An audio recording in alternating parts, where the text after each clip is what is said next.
Hello, everybody. Welcome to Late Night Football. Welcome to our match reaction show. It's finished. Manchester United 0, Manchester City 3. I tell you what, I'm disappointed in Manchester City. I thought they should have scored 6. I predicted them to score 6 and they only scored 3. I'm disappointed with Manchester City. It's embarrassing that they could only score 3 against Manchester United. I'm kidding. You know what? I mean, look. At the end of the day, this is not an unexpected result. As I was watching this game in the first half, what came to my mind was I was thinking, it's like India-Pakistan in cricket. If anybody is a cricket fan, anybody follows those India-Pakistan games, it's a rivalry in spirit. It's a rivalry in name. But when you look at the two teams, when you compare the two teams, what you see two teams that are not supposed to be rivals because one team is so far ahead of the other. And that's that India are too far ahead of Pakistan at this point, so it's not really a rivalry game as such. It's not a close game. The only tension is the fact that maybe the underdog that is Pakistan might raise its level to try to match India, but on paper there's just no competition. And I think it's the same here when it comes to Manchester United and Manchester City. Manchester City is so far ahead of Manchester United at this point. It's not even funny anymore. The reality is that you just hope, as a Man United fan, all you could hope for is maybe the players will raise their game and match Manchester City's level for one game. The problem is this team is so bad and it is so lazy and so unmotivated and so pathetic at this point that they will never raise their level for this game. And what I will point out here as well, and I will make this point now, and maybe we'll elaborate on it on a separate video, is I think the players no longer want to play for this manager. And this manager, Erik ten Hag, has figured out that he can't do anything with this team anymore. And he looks disinterested, demotivated on that bench. Looking at him today, and I've been saying this consistently, this manager, I've been saying this about Ten Hag. Every game I say this about Ten Hag. I say, he doesn't look like, he has that look of a person who knows his fate is sealed. He has accepted his fate. He knows he can't do anything at this point. So all he's doing is he's basically going through the motions and waiting to get sacked.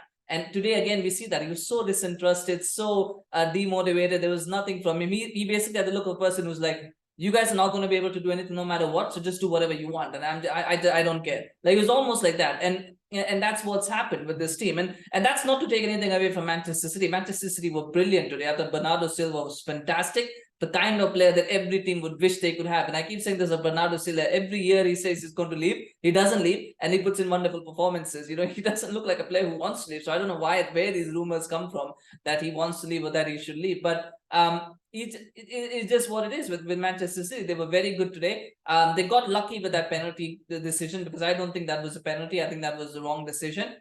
Because, and again, it's consistency, right? If you're going to give that a penalty, you've got to give other ones as penalties as well, and they wouldn't do that. If that was any other team other than Manchester United and Manchester City, if any other team other than Manchester United had committed that foul, and if any other team other than Manchester City were playing, it would not be given a penalty. It has been given a penalty because it's Manchester United player that's committed the foul, and it's a Manchester City player that has had that foul against him. That is the only reason. And maybe also, if that was Maguire, if that was Grealish making that foul, it wouldn't be given as a penalty because it's English, and Hojlund is not English, so therefore he gets that against him. So that was the wrong decision, and it should not have been a penalty. But then again, after the penalty is given, I thought Onana's, that was just a disgusting save. The way he's already going down towards his right hand side, so he's already telling Haaland, put towards, go left, to my left, or Haaland's left and his right, and Haaland's right, actually. Onana's left, but that's what he's saying. He's saying put it to my left because I'm diving the other way. Just telegraph that, choreograph that. Just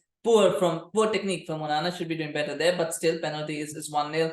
And at that point, after that, it was all Manchester City. So I think City would have won the game regardless. I think the only way Man United had any opportunity was if they could keep it to 0-0 for long, and maybe towards the 80th, 85th minute, there might be some break, some lucky break, some frustration that would have allowed them to get an opportunity to score a goal. But otherwise, United never looked like scoring. And I didn't believe they would score anyway. Like, I picked it 6-0, not 6-1, because I knew they were not going to score. So, I mean, City would have won regardless. I think just the fact that they should not have been given that penalty decision, because you don't need any more favors than what they already have in that team. But nonetheless, I mean, it's 1-0, it becomes 2-0. I mean, again, we got to talk about the substitution as well. If Amrabat is injured, which I think that was the case, that Amrabat was injured, and he brings on Mason Mount, that tells you everything that need to know about this team. This team doesn't have any CDMs. It has 2 CDMs in a team that plays 4-2-3-1. So you need 4 CDMs. He has 2. He has Onana, he has Casemiro, and he has Amrabat, and he lost both of them. He can't bring anybody else on. He has to bring Mason Mount on, the player he spent 60 million pounds on. Now, I've always maintained that I don't think Onana was his signing. It was a signing that was imposed upon him. But there have been evidence that I think, the fact that he was given the number 7 makes me feel like maybe he was someone that Ten Hag wanted. And if that is the case, and I will say that he's proven why he was not worth that. I said 60 million pounds for Mason Mount is not the right signing.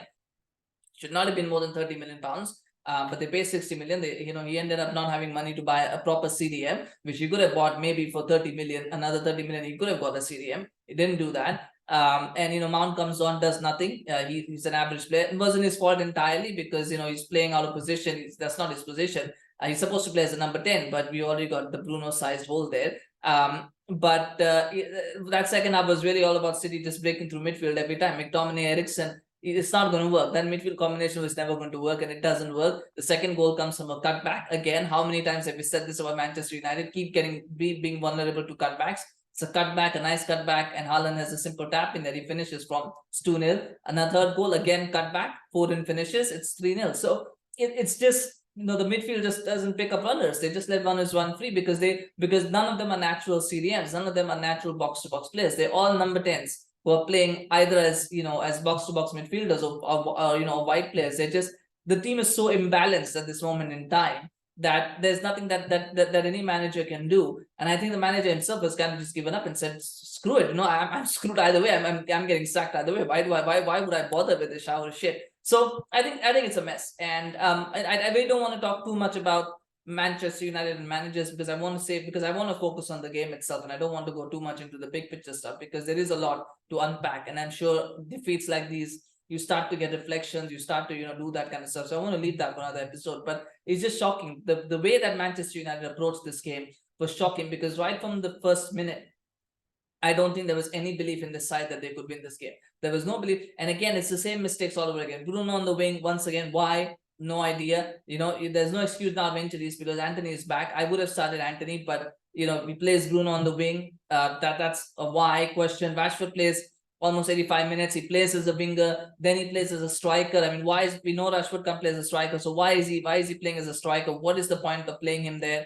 Eriksen, McTominay. I mean, Eriksen I can understand because he actually has had some good games in terms of being a controlling midfielder. In this sort of game, it was useless, but somebody had to play alongside Amrabat. So I thought Eriksen could have played, but McTominay, why? I mean, he had this purple patch where he scored 3 goals in 2 games. He had that little bit of done that by fluke or whatever. He got it. There's nothing else. He offers nothing aside from maybe the 1 or 2 chances to score a goal. He offers nothing to this team. So why is he starting this game? And I pointed this out in my preview as well. I only did 1 minute, but I explained exactly. He's going to play McTominay. He's going to play Rashford. He's going to play Bruno because he's going to do all that, and therefore he's going to end up losing this game and probably get thrashed. And if City wanted, they could have scored 6.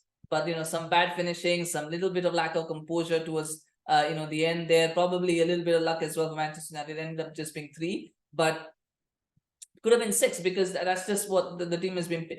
That's what's happening. And Maguire and Evans at the back. I mean, and this is the thing that I will say. Maguire and Evans at the back means Varane is again not available. Why is Varane not available? What is the problem with Rafael Varane that he cannot play these kind of games? Why is he even in the team and in the squad? What is his purpose? Yes, he's a wonderful player, world-class defender when he plays, but he's not playing games. And it's a liability. It's like Martial, right? Martial does well usually when he plays. But if you're going to miss 50-60% of games every season, then what's the point of having you in the squad? What are you doing there in that team? There's so much wrong with the team that you could spend all day on it. But like I said, the substitutions were a bit weird. First of all, bringing Mount on, then he brings on Garnacho. And he takes off Hojlund. He takes off Hojlund for Garnacho, puts Rashford as striker. I have no idea why he did that. Brings on Anthony and Martial towards the end of the game.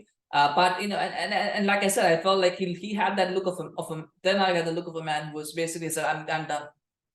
I'm done with this team. You guys are beyond redemption. As my college professor used to sometimes say these things to us and say, you guys are beyond redemption. I can't do anything with you. As a joke. Yeah. And I think that's kind of what Erik ten Hag also like. You guys are beyond redemption. There's nothing I can do. So he's just waiting to get sacked at this point. But I've got to say Manchester City look brilliant. It's hard to talk about Manchester City because I always get bored watching them.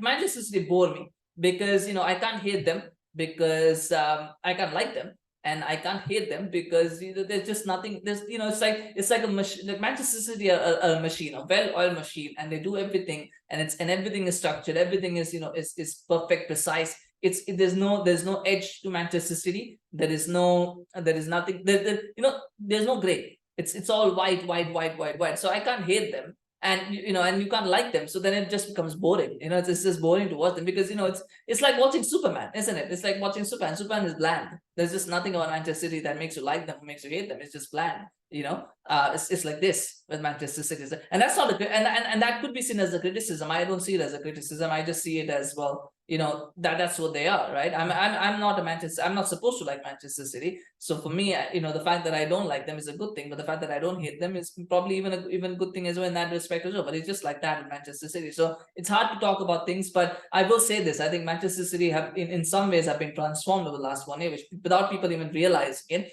They've transformed from being just a technically good team to being a technically and physically good team. And you look at that team; they've got a lot of physicality with Gvardiol, Ruben Diaz, Rodri as well.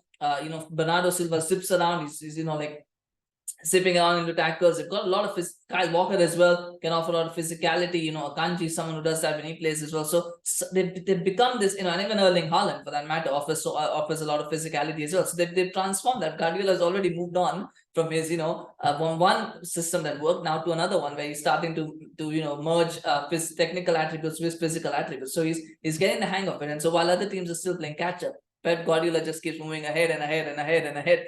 And that's something we should commend him for, because he's doing that. He's doing that really, really well. And again, today, Manchester City, the thing about Manchester City is at no point they look vulnerable. Maybe that one shot from McTominay, but I think that should have been saved by Ederson anyway. But there was no point of vulnerability that Manchester United could have even feasibly targeted. Maybe there are, and Manchester United just don't have the capability to target it. But if you look across that whole game, there was no point in that game where you thought, why City might lose this game. Maybe City might concede a goal. It never looked like happening. And that says something about how good this team is.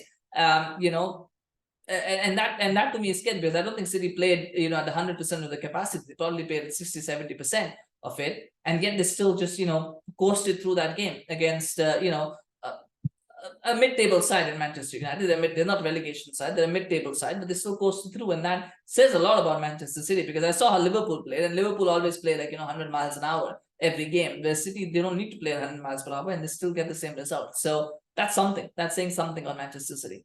Anyway, Bernardo Silva, my man of the match. I'm sure he was probably your man of the match as well. I know Haaland got 2 goals, but yeah, it's got to be Bernardo Silva. He just absolutely mesmerizing, wonderful player to have. And as a rival fan, all you can say is you wish you had somebody like that in your team. Somebody who was technically very good, physically very good, is energy is really good as well, and does whatever is asked of him. Plays many different positions. So you wish you could have a player like that in your team as a real rival fan. You just got to stand up and applaud. And somehow he always plays well against Manchester United. So well done to Bernardo Silva. Well done to Manchester City.